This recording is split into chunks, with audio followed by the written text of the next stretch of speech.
Would you like a...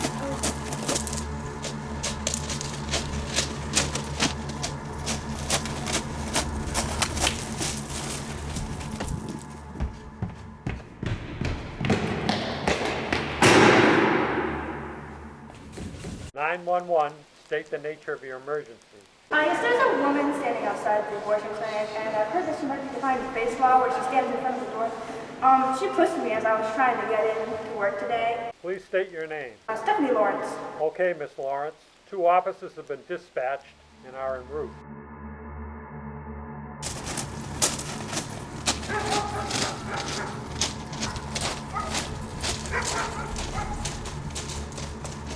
Good afternoon, officers. Do you mind if we ask you a few questions? No, I don't mind. What are you doing here?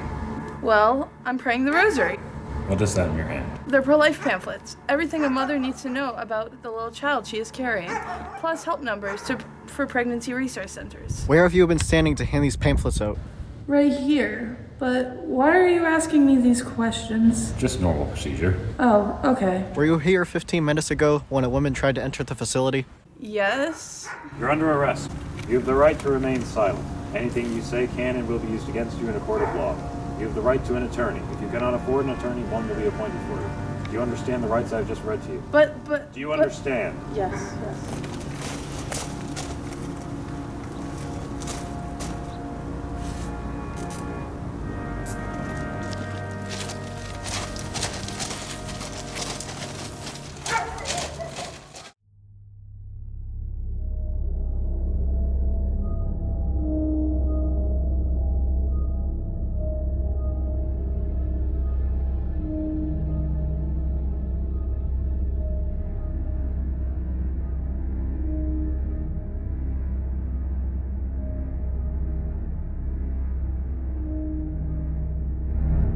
Why am I here? Please tell me. Let's start with you telling me what you were doing at the abortion clinic this morning.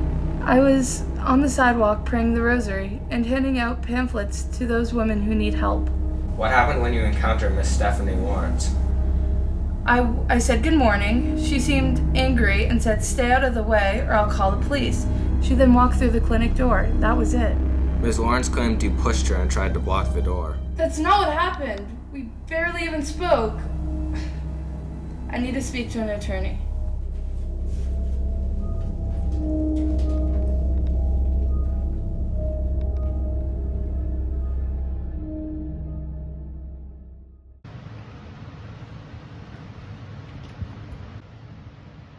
Good afternoon, Miss Hamilton. I'm Robert Johnson, the attorney that has been appointed to represent you. I don't understand what's happening, Mr. Johnson. An employee at the abortion clinic claimed that I pushed her and blocked the entrance to the clinic. It isn't true. I've handed out pamphlets and prayed the rosary at my school for years. Don't I have freedom of speech? I understand that this is very difficult for you. Please try to relax. I'm here to help you. Let's just get started first with reading and looking over the police report that was just released. I don't believe you've read it yet or have seen it, have you? No, I have not. Okay. So let's just go over this, corroborate all the facts. It says here that a Miss Stephanie Lawrence, a receptionist at the abortion clinic, contacted the police and claimed that she attempted to enter the clinic, but you blocked her access. She stated that she warned you that it was illegal to block the entrance, so you pushed her in an attempt to prevent her from entering. Is this true? It's not true. Does she have any proof? Well, another employee claims to have witnessed the incident, which certainly won't help our case. But I'm only 18. This could ruin my life. Can you please help me? Well, yes, that's what I'm here to do. Our first order of business would be to get you back home. We'll have a bail hearing coming up. And in the meantime, right now, I want you to start from the beginning. Tell me everything that happened from the moment you arrived at the sidewalk in front of the clinic.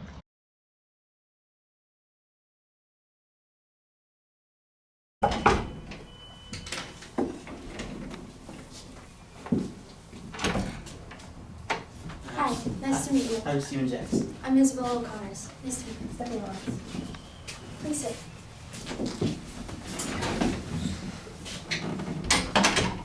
So, I just want to give you guys a little bit of an overview of what's going to happen next week at the trial. You do not have to attend. You will be sitting as a witness, okay? I'll just be asking you some questions similar to the ones that I'm asking you right now, okay? So let's get started. So what happened on the day of the event? So I work at the abortion clinic as a desk receptionist, and so I was coming into work that day, and I saw her kind of standing near the building, so I didn't think much of it until I tried to get into the door and she stood in the way. And can you describe this person? She was about 6 feet tall, brown hair, brown eyes, glasses. Okay. And what did you do after you saw this? I immediately went to the building and reported it. Did you approach the woman? Well, I did, but only because that's the only entrance into the building. And did anything happen when you approached her? Well, I asked her to move politely, but she pushed me. She did. Okay. Well, thank you for your time. It was nice to meet you. Nice to meet you.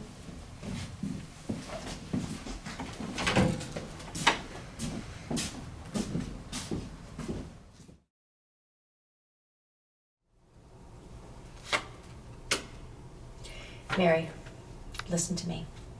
Your father and I know that you mean well, that you mean very well, but you can't go back to the abortion clinic.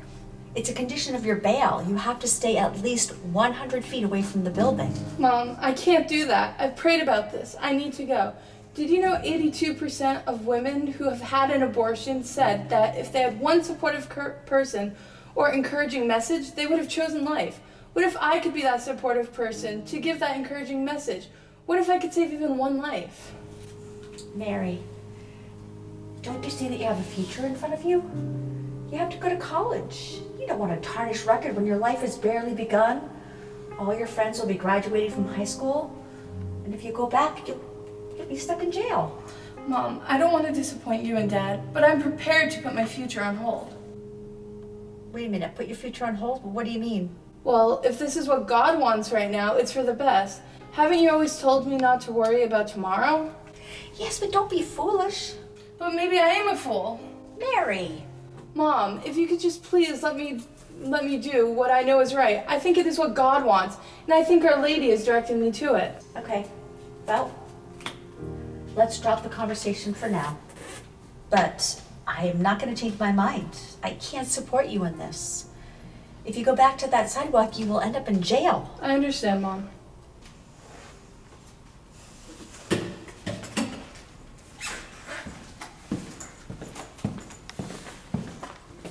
Please, you want to play cards? Sure.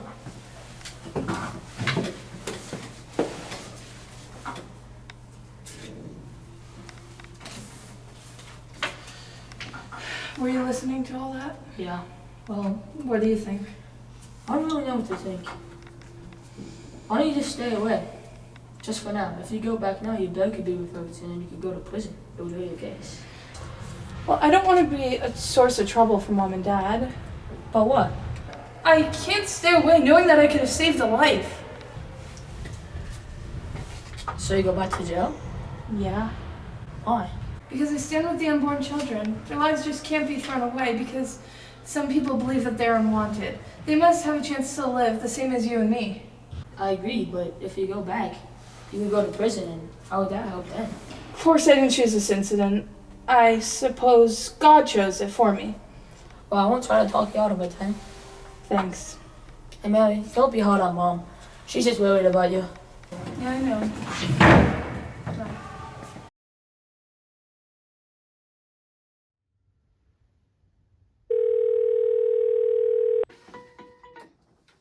Hello? Hey Steve, it's Rob. How's it going? Good, how are you? Good. Any interesting cases this week? Not really, but more of the same. No new ones for me either, but I was just calling to talk about the federal trial next week. The one between my client and yours. I want to hear your thoughts about it. Oh yeah, the face actor one? Yeah. Quite an interesting one, isn't it? Yeah, and the highly politicized one too. Nothing I hate more than those, but the most interesting part is the conflicting testimonies. Do you think yours is telling the truth? Well, she does have a witness to back her up. Well, so does mine. Two of Miss Hamilton's friends who are praying with her at the clinic witnessed the event, but only one has agreed to testify, a Miss Alice Linney. However, she claims to have gotten the whole thing on video, actually. What? That could make this open shut case. Well, I haven't seen it yet. I'm going to her house today to watch it for the first time. Believe it or not, the reason why it took so long is because she dropped her camera when she and her friend fled the scene. I assume they were frightened or something. But the camera was destroyed, so she had to get the memory card extracted and then the information retrieved. Wow. Although, I mean, even without the video, I do think Miss Hamilton is telling the truth. She's very obstinate in her dedication to this pro-life cause. She even refused to accept a plea deal that was made on the condition that she never go within 100 feet of that abortion clinic ever again. But no, she is actually letting the case go to federal trial and risking her freedom just to stick to her principles. It's a crazy thing. And your parents are on board with this? Well, apparently so. They told her to do what she thought was right. I guess she thinks that, how did she say it? God is calling her or something. Well, I'll see you at the trial. Yeah, I get to sit back while you have to testify for this fanatic. She's not a fanatic, Steve. She's just a very religious, determined girl who believes she's doing what's right. Well, in any event, it should be interesting, because somebody will be going to prison after this, whether from a FACE Act conviction or a perjury conviction. Oh, I'll see you later. Bye. Bye.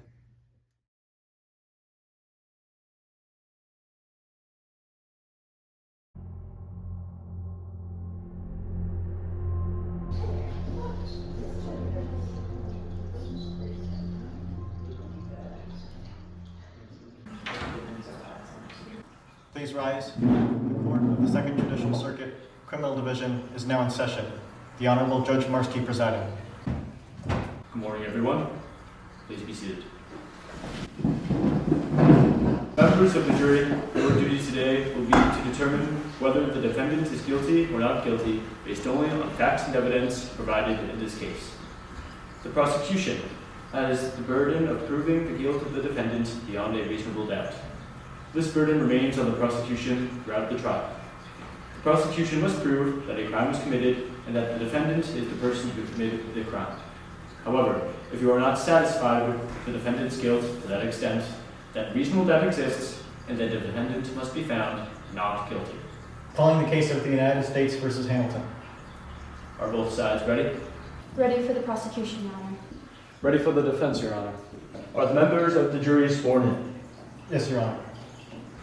Proceed with the opening statement. Your Honor, the prosecution finds the defendant to be guilty as charged by disturbing the peace, assault and battery, and a violation of the Freedom of Access to Clinic Entrances Act. Prosecution, you may call your first witness. I'd like to call Stephanie Lawrence to the stand.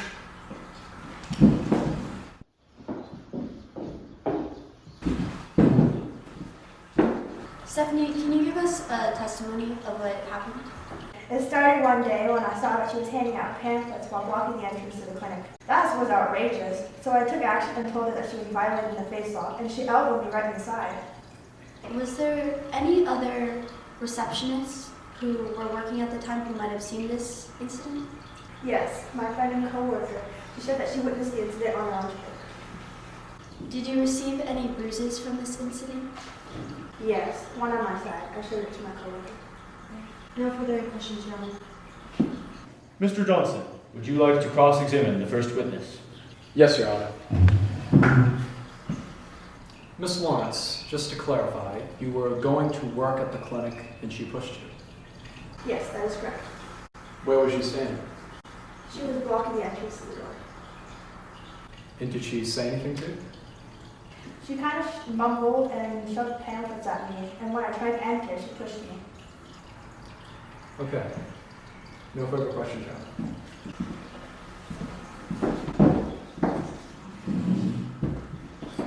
Defense, you may call in the next witness.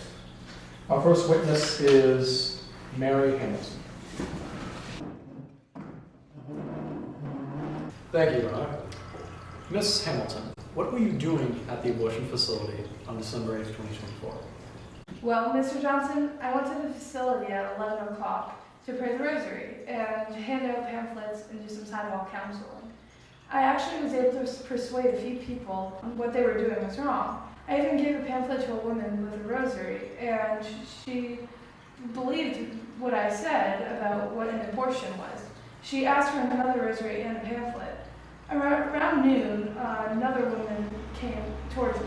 I tried to give her a pamphlet, but she pushed me. I was surprised, but continued to say the rosary. At around 12:20 or so, I was approached by 2 policemen. I was questioned about why I was there, and I answered truthfully. But then they arrested me. Why did you go to the facility to pray? Can't you just pray at home, or could you just send pamphlets in the mail? Well, I do that, but it's better to be out there and be a voice for the voiceless. Many people decide not to get an abortion when they see people standing outside the facility, just like that girl I previously mentioned. You stand in front of the abortion clinic every weekend. Why do you do this? The 5th commandment says that thou shalt not kill, and any intentional killing of an innocent person is a grave sin. So I pray in front of the abortion clinic because all human life is sacred. And if people decide that they don't want an abortion, I can direct them to pregnancy resource centers so they can receive any help that they need. Okay, thank you. No further questions. Ms. O'Connors, would you like to question Ms. Hamilton? On the day of the event, what were you doing?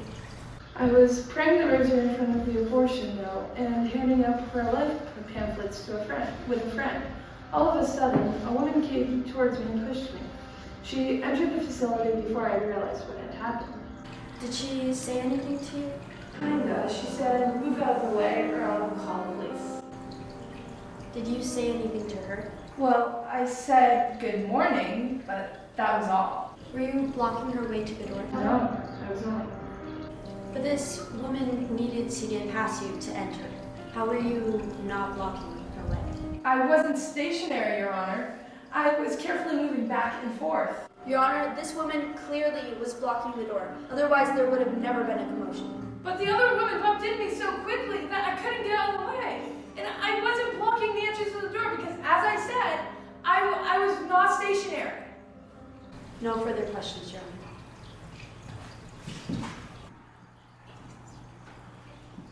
We will have a 10-minute recess. When we return, we will hear testimony from more witnesses. Can the council...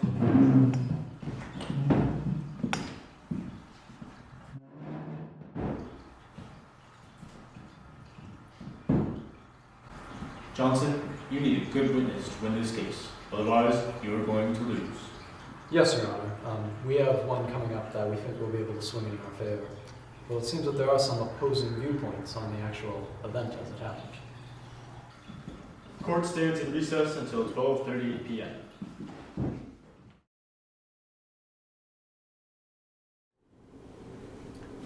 Well, good news. That girl that recorded you, Miss Linney. Alice? Yes, she's agreed to be a witness as we established before, and she just arrived.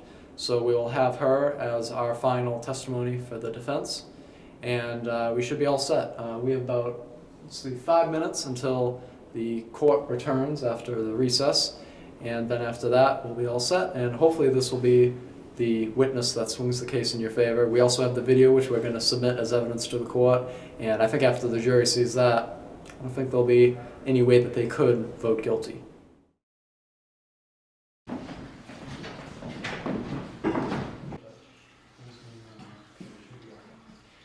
Order in the court. Will the prosecution call the next witness to the stand? I'd like to call Vicky Combs up to the stand.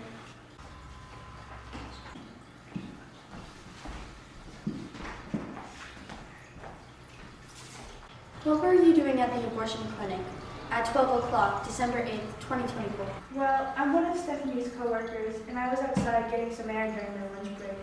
When I saw a girl passing out groceries and pamphlets, I didn't think much of it, except for when Stephanie tried to get in, she stopped her and tried to hand her a pamphlet. Obviously, she declined, and tried to go in, and then the girl pushed her. Was Stephanie hurt? Well, she had some bruises, but that was all. Was she able to get through the door after this? Yes, then the girl let her in without any trouble. She probably realized what she had done. I object, Your Honor. That's conjecture. Noted. Strike that from the record. No further questions, Your Honor. Mr. Johnson, do you have any questions for her? No further questions, Your Honor. Defense, you may call in the next witness.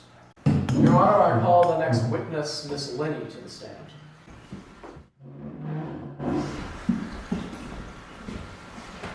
On that same day, December 8th, 2024, where were you? I was watching Mary on the sidewalk counseling and handing out rosaries. She then went to recite the rosary, where she was questioned by a police officer and later arrested.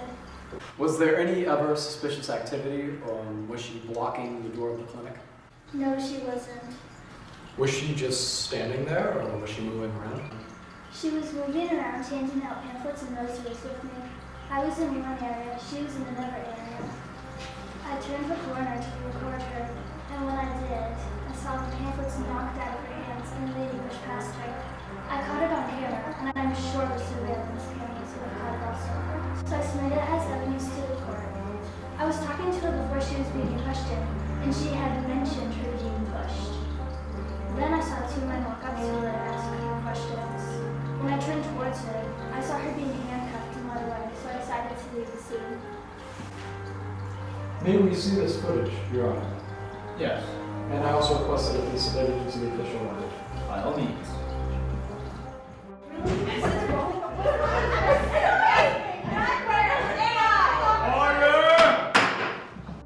I have no further witnesses, Your Honor, and I don't believe she does it. If there are no further witnesses, the court will adjourn while the jury reaches a verdict. Members of the jury, you have heard all the testimony concerning this case. It is now up to you to determine the facts. You, and you alone, are judges of the facts. Once you decide what facts the evidence proves, you must then apply the law as I give it to you and to the facts as you find them. Court is adjourned.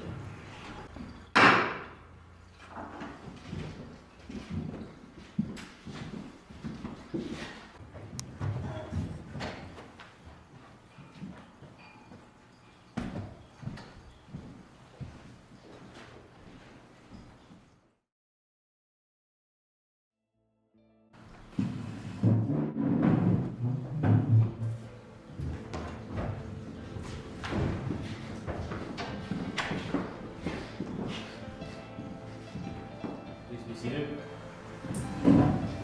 Has the jury reached a verdict? Yes, Your Honor. We, the jury, in the case of the United States v. Hamilton, find the defendant not guilty.